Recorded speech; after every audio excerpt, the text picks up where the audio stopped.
Welcome to Human Risk, a podcast dedicated to the understanding of human behaviour as a risk. Here's your host, Christian Hunt. Hello and welcome back to the Human Risk podcast. If you listened to the last episode, you'll know what's coming next. If you haven't, then I strongly recommend that you do, because this episode forms the second half of my discussion with Hans Læssøe on strategic risk.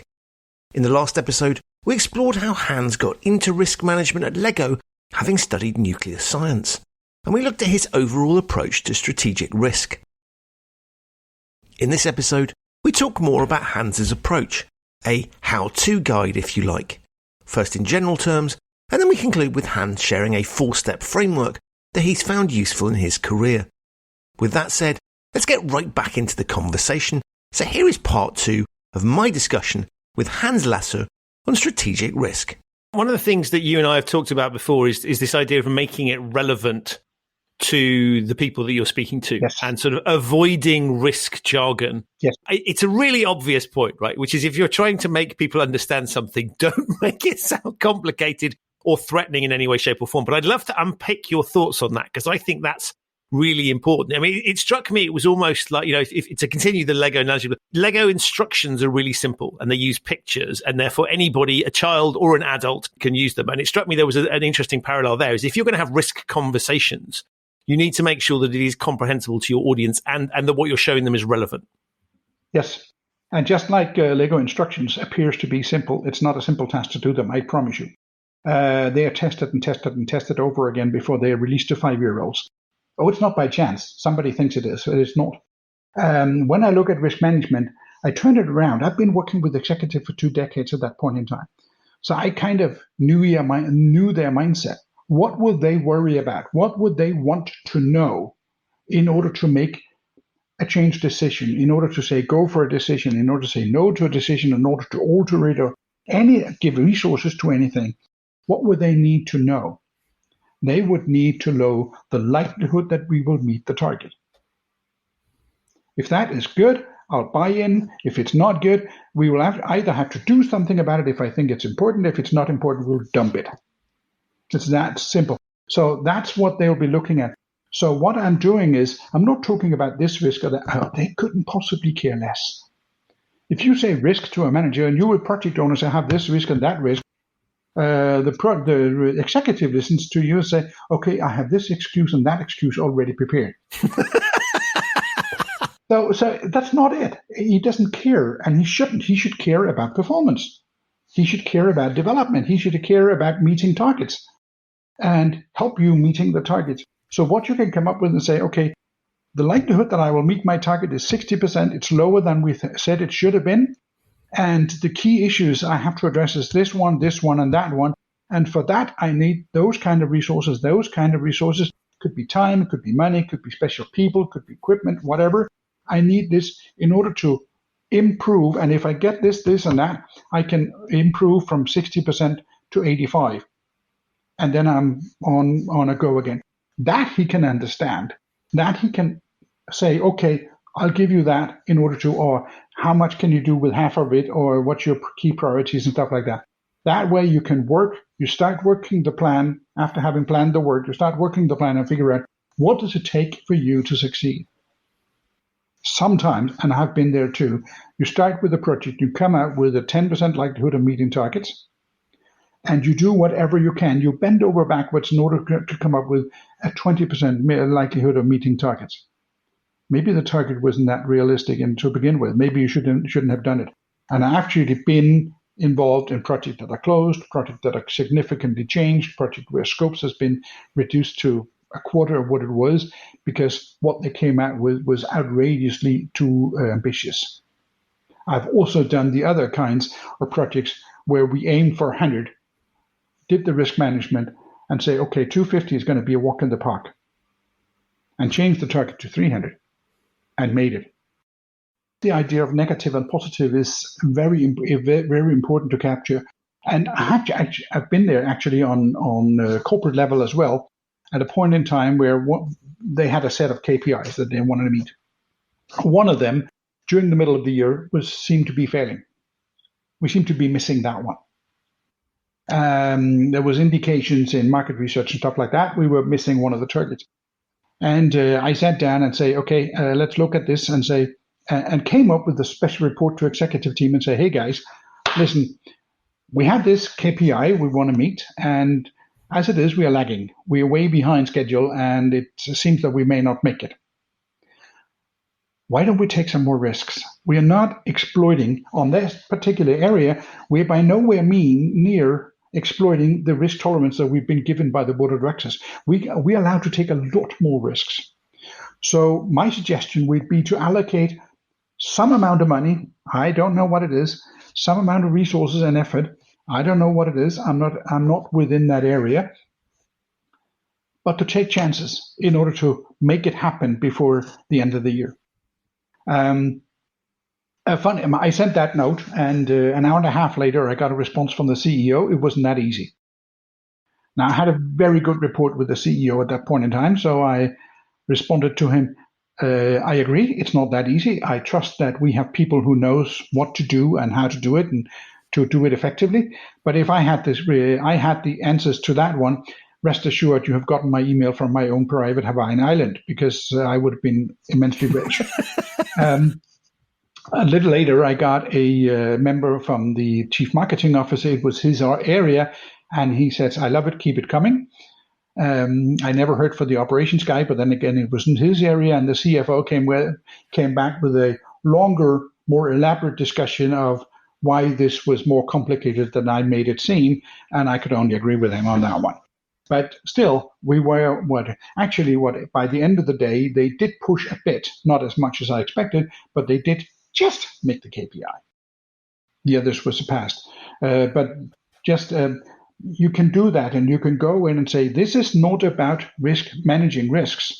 This is about optimizing performance. It's kind of look at the risk management function as a decision or a management quality assurance. Nobody bothers that you do a quality assurance in your production and your product development and everywhere else in order to make sure that what you deliver is actually the quality that you want it to be. You can do the same on decisions. You just have to find a better way of doing it, because if I go to an executive and say, I'm going to quality assure your decisions, I'm out of there in 5 seconds, because you think that I don't know what. Are you telling me I don't know what I'm doing? No. Well, the truth is, you might be, right. You might. In some cases, yes. Not that they're completely useless. I mean, they might be, but there are going to be aspects. The reason you're in the room, the reason that the role exists is that human beings get things wrong. Yes. And so you are in part there to call stuff out. So I find that really interesting, because I think you're right. Is we naturally think of physical processes. So a factory, for example, we'll go in there and we'll make sure the machinery is doing what it is supposed to do. Finance, we will go and make sure that the numbers add up. We will count the cash in the till equivalent. But I think there's something interesting about strategic decision making, where we're perfectly happy to question people at junior levels about how they're doing things, are they following process? That ability to challenge people's cognitive limitations, I think is somewhat restricted. And yet that's when some of the biggest mistakes can get made. Yes. But you look at any company, you look at what's the success rate of your IT projects on scope, money, and time. And if it's below 95, they're not doing proper risk management or setting unrealistic targets. I was talking to one industry, the building industry, and when I was there, they were happy because the year before they had made good money. But it was also a year where 53% of their projects were more than 10% overtime over budget. But they didn't have a burning platform because they were happy they were making money. And I was sitting there contemplating, saying, what are these guys doing? How much money would they make if that figure of 53 was 25 or 5? Why would they cross over? And this, yes, they are imposed to be, or they are, should we say, incentivized to be optimistic. Because if you're a contractor and you want to build a house, there'll be 5 people bidding in to build that house. And if you're not the cheapest one, you don't get the contract. So what they do is they close their eyes, come up with a bidding that's just on the low end of what they can actually do, and then they hope like hell that they will actually make money on it. And of course, they fail from time to time when they do that. It shouldn't be that way. It shouldn't be the way that way that we run projects. And there are tons of examples on why they're doing it. Ben Fluber has a ton of those and done a lot of analytics on it. So we need to make sure that what we do gets us the benefit that we want it to do, rather than doing something else. One of the things that I always think is interesting is when you look at these errors in decision making, we put a lot of scrutiny on new projects and new things. One of the things that we don't often do is to put existing processes and projects through the same amount of scrutiny. And I've found this when I talk to people about bringing behavioral science into compliance programs, and the questions I get asked are questions that would never be asked about the traditional methods they're using, because that's what we do now. So that's okay, right? But everything new that comes along goes through a level of scrutiny that is absurd. And it's not absurd. I understand the rationale, but it's absurd relative to the scrutiny that you've put existing things under. Yes. And I'm always intrigued to your thoughts on this, because I know we've talked about existing decision flows as well as new decisions, and that you need to maintain those standards across the piece. We tend to bake in that if it's already been done, it's a sunk cost. It's too late. Let's focus on the new stuff. Yes. But actually, that could be quite important. And I would recommend any astute or seasoned risk manager in the company who knows the company, who has a base in there, try look at your sales and operation plan. What are the uncertainties on the forecast that you're getting? What are the decisions that you're basing that on? What are the uncertainties that you're basing that on? How certain are you able to deliver? You can do risk-based, or you can do Monte Carlo-based, simulation-based capacity planning, because you don't want to have capacity enough for the average. It doesn't help. You may need to say, I want 90% deliver a certainty of delivering on time. Okay, that's what I want to do. How would you, without Monte Carlo simulation, calculate how many machines do you need to be 90% certain to be able to deliver? You can do that. You can leverage your skills of Monte Carlo simulation, of risk management, and working with ranges and working with uncertainties, and put that into the sales and operation planning, and make a ton of money for your company, because they are destined, if they only do single number estimates, they are destined to buy and install equipment they don't need, and they are bound to miss deliveries because they don't have the equipment they do need. And they are bound to do both at the same time, just to make it even worse. But yes, they will be able to deliver chairs, but not tables or whatnot. So we need to go in and see what are these things, and help those guys looking at and actively addressing the uncertainties that are there, because they're not going anywhere. Of course, if they can improve their forecasting by some process, because it's guesswork or whatnot, then they, by all means, go do that. One of the things that you highlight in the way you talk about it there is that the discipline of risk is to come in and go, let's throw some of those assumptions up in the air and see if they're still valid. Because you know what? Things change. And particularly as we've seen under COVID and with other technological and social changes, environmental issues being another good example, there are going to be changes to natural presumptions that we've made that might fundamentally change the basis, no matter how stable you think your business is. And risk management can help you think about that. It may be that the industry appears simple and straightforward and stable for anything else. It isn't. I mean, and if it was, somebody would have to change it. Somebody would do something to change it. I mean, look at what Apple did with the iPod. What was new about the iPod? All they wanted was to make a Walkman that didn't jump in the sound when you were running. Okay, let's do solid state memory. Do we have solid state memory? Oh yeah, we're making computers. We have tons of solid state memory. Can we put music on a digital format? Oh yeah, we have DVDs. We can easily do that. And we have MP3s. Yeah, we can do that better. So let's make our own format. And they made their own format. It completely changed the music industry for 10 years. Leveraging technology. Most of the disruptions you will see in different industries are not coming out of the blue. It's leveraging technology that is already there in a new sphere.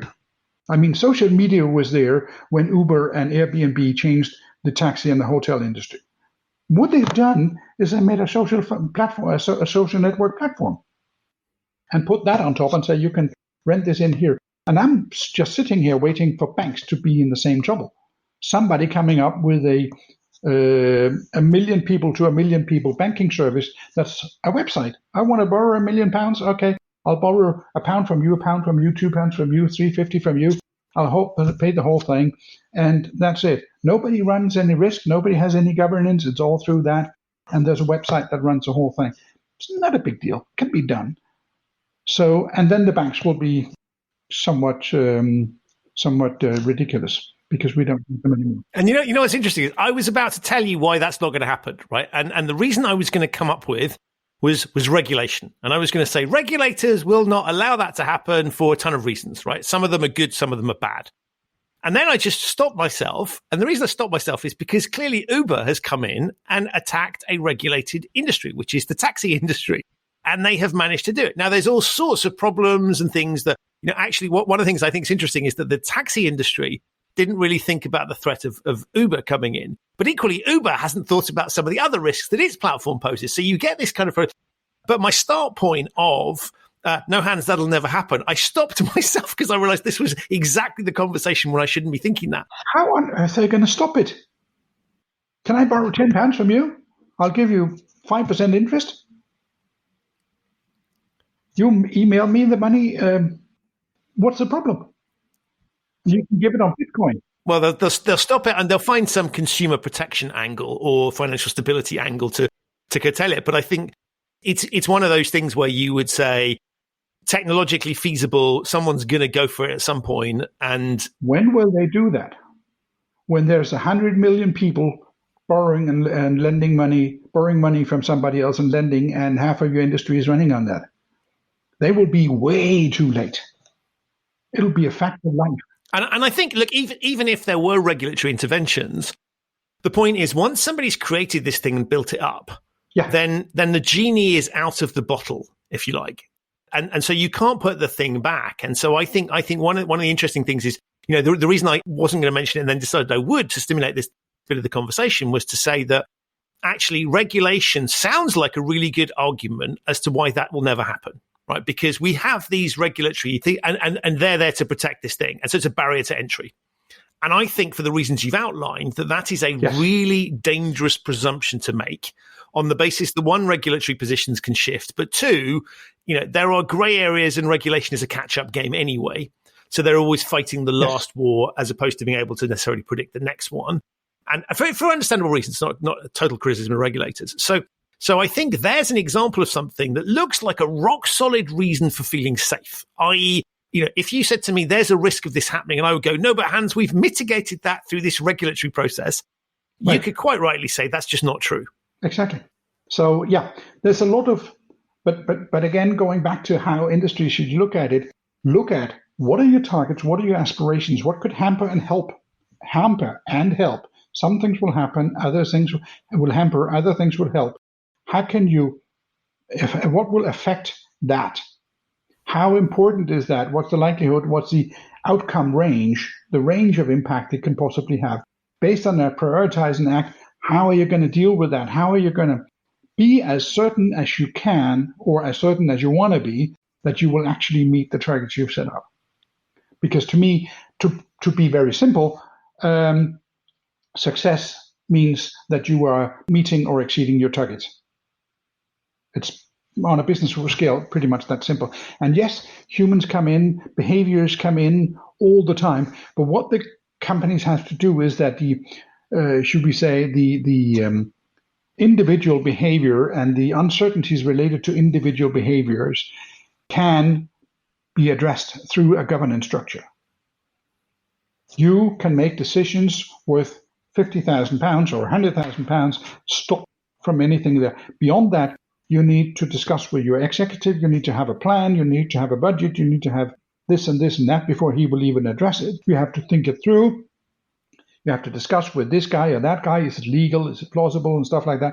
And then we can go to the next level. For the next level, he can make a £1 million decision until he will meet the next level again. So there is a governance structure that minimizes the risk that we take on this. But we still can do a lot better by introducing facts and science. And I think it's interesting when you talk about that in financial terms, because one of the things I think the banking industry points towards, doesn't always get right, is this idea of looking at what is at risk. Yeah. So they have this VAR measure, value at risk, which is designed to see how much risk do we allow people to take. That is a black box calculation that comes. There's all sorts of reasons why that's not great. And there's plenty of people that will tell you it's a terrible idea. But the basic principle, I think, is an interesting one. One of the things I think is fascinating is that organizations outside the banking sector are very good at looking at how much money you are spending, but they're less good sometimes at attributing what I would call units of risk. So if you looked at things like reputational risk, now very difficult to quantify what the impact of something negative might be, but you can have a rough sort of guess at it. And you say to people, actually, I think what's interesting now is we need to start thinking about the footprint that people are leaving from a risk perspective. That isn't just about how much money you spend. If you put out a racy advertising campaign that ends up offending a load of people, or be seen to be partnering with someone that's unethical, or doing just something that for whatever reason gains disapproval, you can do that with a very small amount of money. So for me, I think looking at the risk cost, and whether that's an environmental cost or a reputational cost of what people are doing. And so this idea of a budget that you talk about, we used to control it by saying, if you're spending a lot of money, you're taking a lot of risk. I think nowadays we should be looking much more broadly and saying, what's the risk footprint of the thing you're doing, and try and limit you around that as well. I think that is perfectly true. And I think one of the things that happens is that Klaus Schwab from the World Economic Forum was asked, what's the biggest risk in business today? And he said greed. Or rather, he said individuality, but it's pretty close to the same thing. Nice euphemism, right? But yeah, they're interlinked anyway, but that's pretty much it. And some of the things that companies are looking at, right now they're looking at running the business on behalf of their shareholders, not on behalf of sustainability. And I'm not necessarily meaning environmental sustainability, could be a part of it. But if you have a company that is consistently bending or breaking the rules of ethics, could be the law, could not, doesn't have to be, why should I, as a consumer, want to buy their products?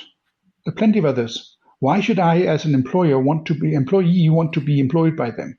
Why should I even want to be closely affiliated with those guys who are on and on in trouble for breaking the law? In Denmark, we have a plan with a Danish bank that was caught on one thing and then another thing and then another thing and then another thing on different kinds of poor ethics. At the end of the day, the CEO said, well, this and this kind of change to happen. I will stay on to rectify this. Right. And the next thing that happened was the family-owned main shareholder from the Maersk Group said, Danske Bank has to behave properly. That was all she said, and the CEO was fired. Out. No, you cannot solve a problem with the same mindset that created it. So, yes, reputation is going to be more and more important. Purpose is going to be important. And I think greed is coming so far that people start to react against it. You will not buy this or that because these guys are jerks. And when you do that, you'll lose business.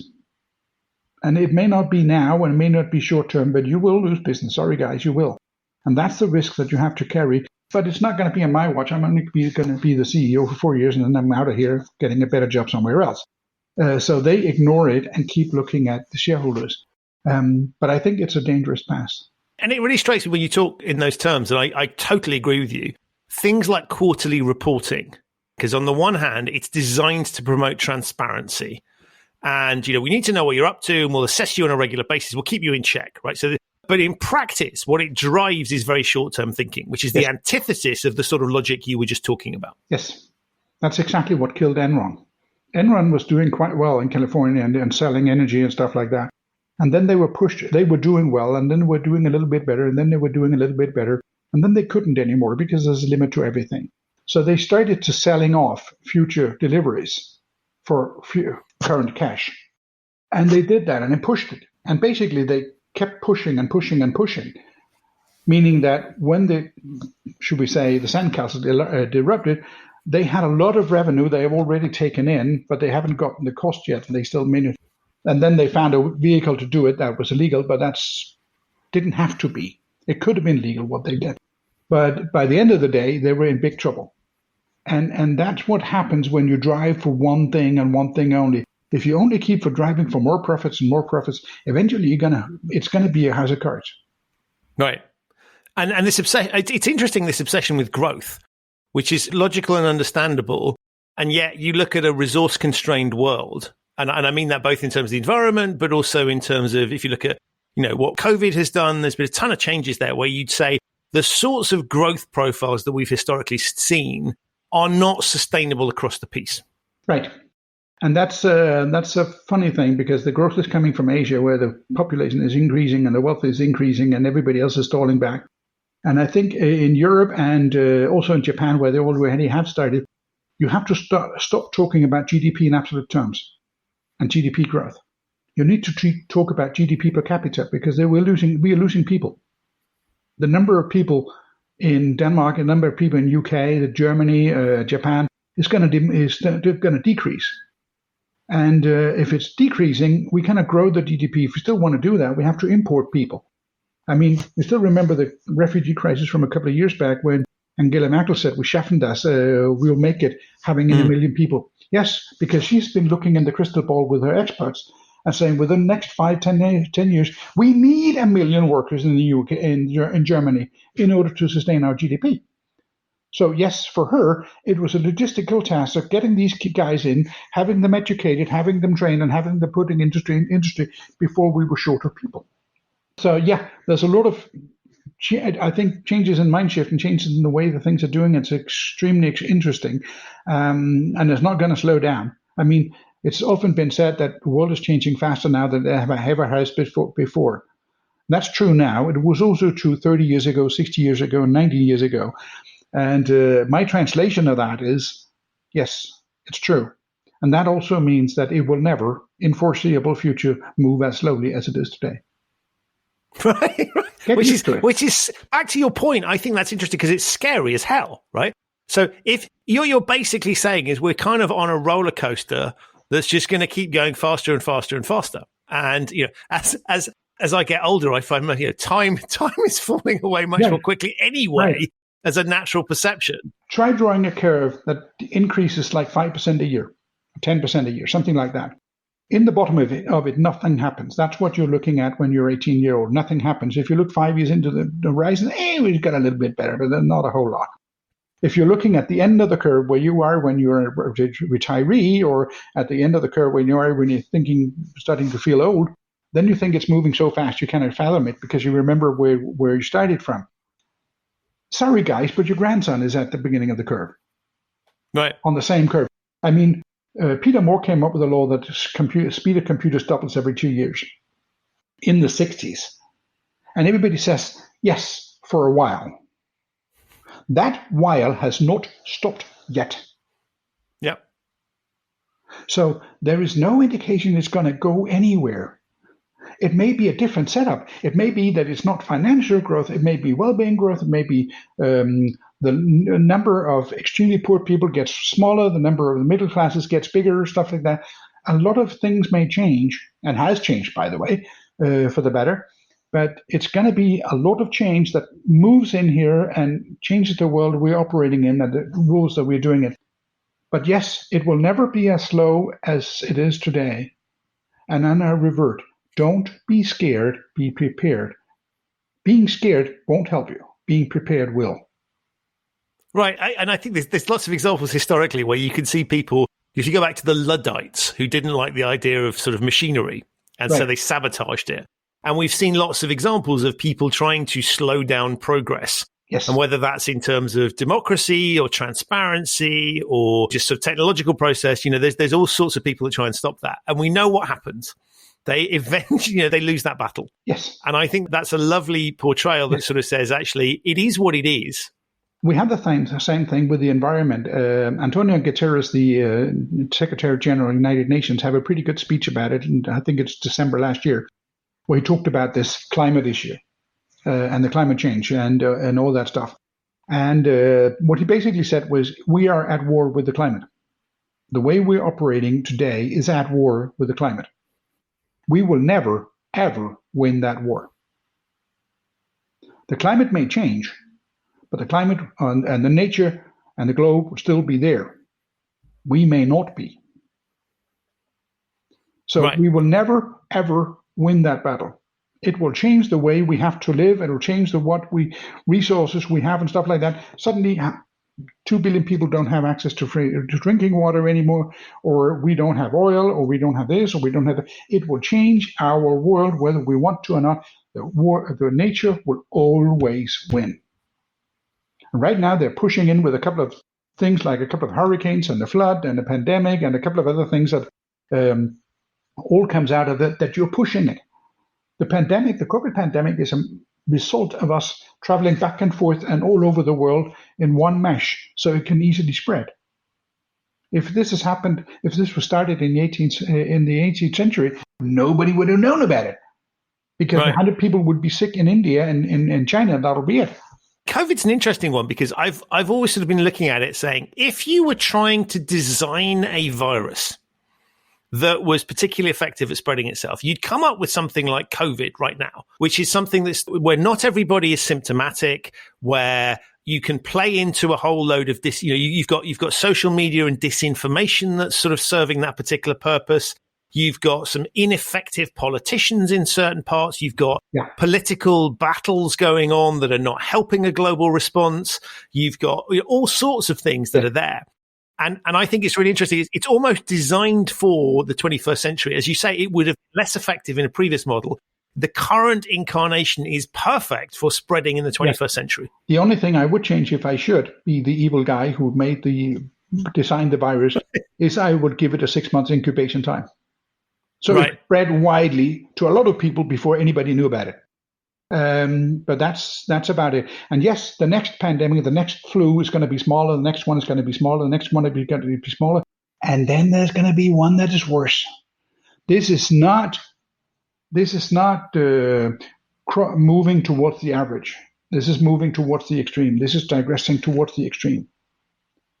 And it's only a matter of time before the next flood, the next hurricane, the next earthquake, the next pandemic, whatever, gets worse than what we have ever seen before. Yeah. There's a great article in The Economist that I'll put a link to in the show notes around something like 800,000 viruses that could make the leap and cause us problems. And so there was a thing saying, now that we know this, well, we've always known it, but now that we're aware of it, we should be tracking all of them. Yeah. And I thought that was a fascinating example of sort of, to your point, is saying, rather than waiting for these things to appear, what they were suggesting was, let's take blood samples that we naturally collect anyway, and then let's monitor and let's see and let's monitor animals in the same way, right? Let's see what's moving around, so we have an early warning system on it. Mm-hmm. The point being, you design a risk management system not around what you would like to have happen, but what is likely to happen. And I think the tale that you pointed, even if you're completely wrong, what's the downside in planning on that basis? Yeah, what's the downside? I mean, it's not a heck of a lot of money. And if you're looking at the past 3 pandemics that all emerged out of Asia, and the growing population of Asia and the growing interconnectivity of Asian people because they get wealthier, well, it's fair to assume that there's a high likelihood that the next one will come out of there as well. Now, you're the CEO of a manufacturing company. Why should all of your products come out of Asia? Maybe you should have a different designed supply chain because it's simply too dangerous for you, or you're too depending on it, or maybe you should only have some of it and you should have a backup solution. And I think more and more companies will start looking at a backup solution south of the Mediterranean, because there's 1 billion people there, or 1.5 billion, and there's going to be 2 billion in a jiffy, people who are not extremely poor anymore, who are looking for jobs, not healthcare. I mean, most of African countries, you can look at Hans Rosling's Factfulness. Most Africans are way beyond extreme poverty, and they're looking for jobs, they're looking for developing businesses, they're looking for developing industries and stuff like that. They will. And they will gradually move in there. India is on the path, is further on that path as well. And they will be moving gradually in. And then you'll get the Southeast Asian countries following up afterwards. So we've painted some fascinating pictures. I want to make sure before we close out, Hans, that we cover a framework that you've mentioned to me before, which is this 4-stage framework. Can you just talk us through that? Because I think one of the things that I like to do is to make people aware of the challenges there. And as you say, then, okay, don't be afraid, let's plan. And I think your framework is a great way of thinking about these things. Well, my framework is based on 4 steps. I mean, when you make a decision, it could be making a budget, it could be a strategic plan, it could be an IT project, could be development project, whatever. You're making some decision, some planning you're going for. There are 4 steps I'd like you to take. One is, it's called TPA when you call it short. The T is a target. Be dead sure you know what you want to achieve. I've seen tons of projects. We want this IT system, or we want to do this. Why? I'm not sure. Be sure. Be knowing what success looks like. Because if you don't know what success looks like, the whole idea of managing towards it makes no sense. I mean, if you don't know what success looks like, you don't know what failure looks like either, and you can't lose. So be very certain you know what your target is. And it's not an easy discussion. Then when you have that, you start looking around from a holistic point of view. What are the issues that can impact that? What are the uncertainties that you have embedded in your planning? What are the risks that can be there? What are the levers that you can have that can help you perform even better? Where are they? What is this? And just brainstorm. Have people come in with all kinds of ideas of what they are. And then you prioritize. And to prioritize, you start basing on facts and analytics. People are horrible at guessing. You start using referenced facts and analytics to figure out how important are the different ones. A lot of them won't matter a whole lot, so forget about those. But there will be a handful that are very important. And when you fix those, there will be another handful that will be very important. But you can start looking at those and adjusting these and say, this one we can do something about and do something about it. That one we can do something about and do something about it. Now we have a plan that has a reasonable high or an acceptably high likelihood of meeting the targets on time, on budget. And now we can move along. And then you hit the ground. You may hit the ground running, whatever, you hit the real world. And when you hit the real world, something happens and you have to adjust the plan. And you continuously have to adjust the plan. But as you adjust the plan, you will continuously be able to tell executives and your project management steering committee, whatnot, what's the likelihood that you're going to meet the target. And they will always know, and you will always be able to tell, and if I'm going to increase that, I will need this or that on this or that. And you can decide whether I'm going to get it or not, but this is where we are. That way, you can control the way through, and you can be happy about what you're doing, and you can look at the projects that you have, and you can consolidate them, and you can go across them and stuff like that, and look at the entire, should we say you have 10 strategic projects going, you can look at the most important uncertainties that we're looking at is that one in this project, and this one from that project, and that one from the third project. And those are the ones that are given board attention and given all the discussions of what we're going to do about them, because they are necessary, or they are potentially affecting our meeting strategic targets. And then we have the discussion, and then it's driven by something that means something to them, meeting targets. Meeting targets, for those who don't know it, also means giving bonuses.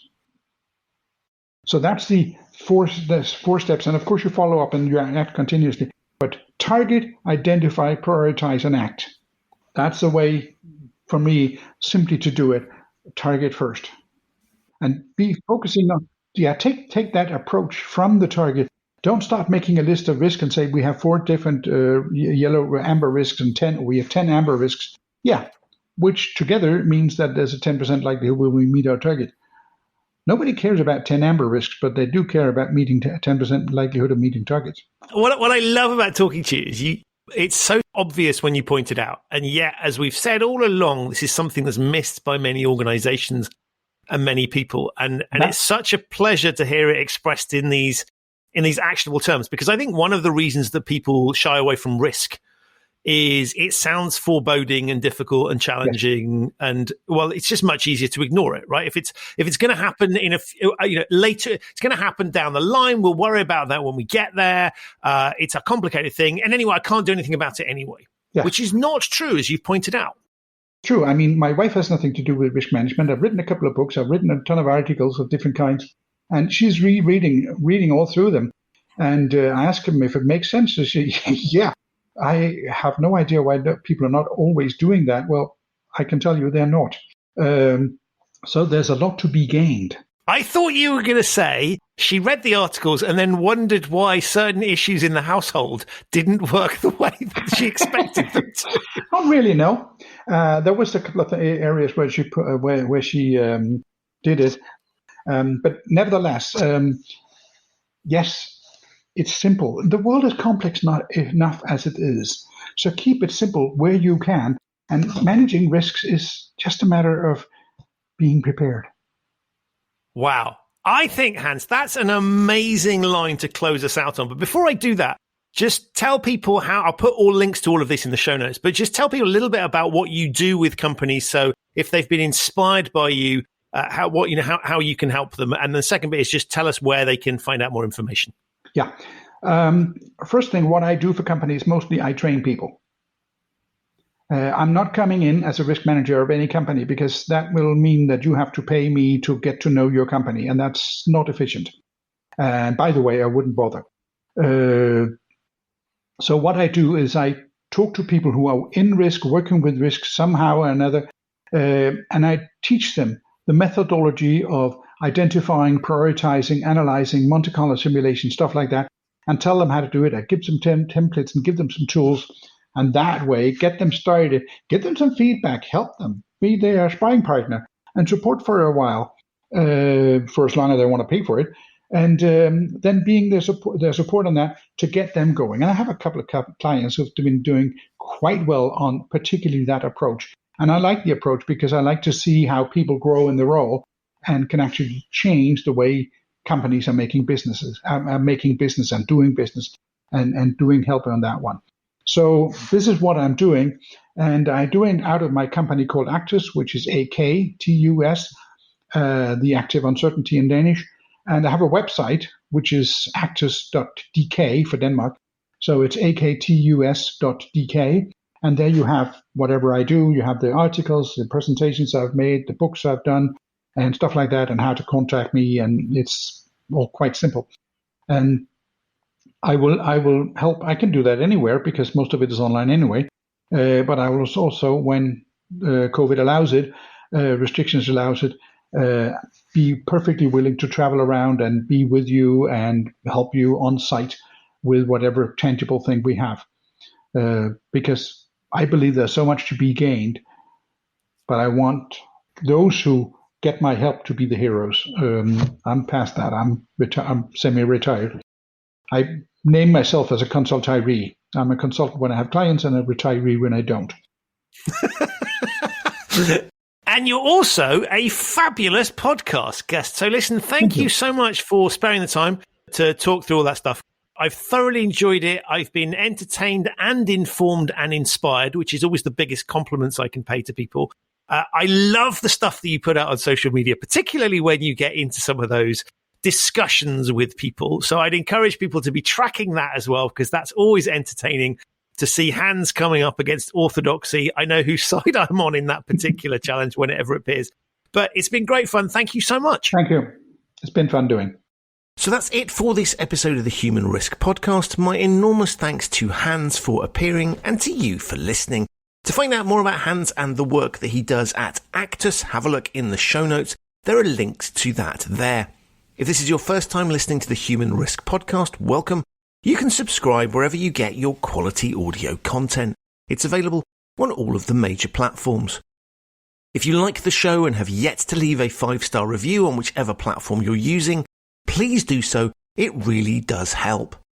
If you're interested in finding out more about human risk, visit human-risk.com.